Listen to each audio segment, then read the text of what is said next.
জগতে বিপ্লব সাধন হয়েছে। এটা হলো বুনিয়াদী কাজ।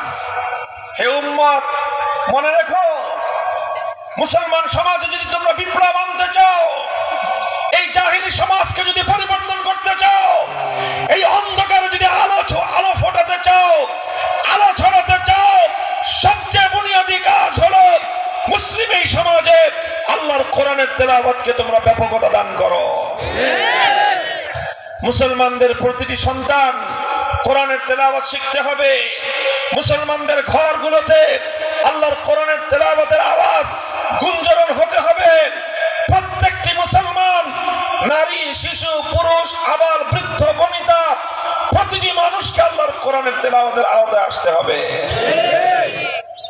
আমরা যদি সেই কাজটুকু করতে পারি, ইনশাআল্লাহ কোরআনের তেলাওয়াত এমন পাওয়ারফুল জিনিস, যেই হৃদয়ের মধ্যে আল্লাহর কোরআনের তেলাওয়াত আছে, সেই হৃদয়ে কোনোদিন কুফরি, মুনাফিকি এই সকল জিনিস বাসা বাঁধতে পারে না। এই জন্য আজ সারা দুনিয়ার সকল অপশক্তি, এই জন্য দেশব্যাপী এনজিওদের নামে পশ্চিমা ইহুদি খ্রিস্টানদের দেশীয় এজেন্ট এবং দালাল গোষ্ঠী, তারা গ্রামে গ্রামে, পাড়ায় পাড়ায়, মহল্লায় মহল্লায় নানা নামে, শিক্ষার নামে মুসলমানদের সন্তানদেরকে কোরআনের শিক্ষা থেকে বঞ্চিত করবার কর্মসূচি বাস্তবায়ন করে চলেছে।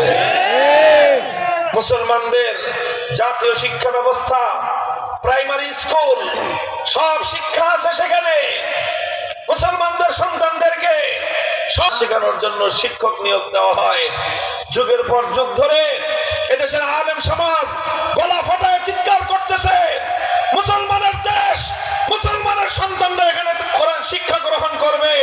শিশুকালে প্রাইমারি স্কুলগুলোতে আল্লাহর কোরআনের তেলাওয়াত শিক্ষা দেওয়ার জন্য কোরআনের শিক্ষক নিয়োগ দাও। কানে দিয়ে পানি ঢোকে না। কেন ঢোকে না?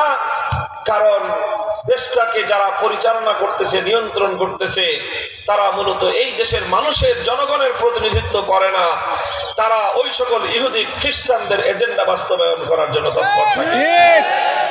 এই জন্য বাংলার মুসলমান, আমরা তোমাদেরকে বলে যাই এই কথাগুলো, আল্লাহর কোরআনের তেলাওয়াত সেই মহা ঔষধ, যার মাধ্যমে সারা দুনিয়া জুড়ে আবার ইসলামী বিপ্লবের সূচনা হতে পারে। তার সূচনা হতে হবে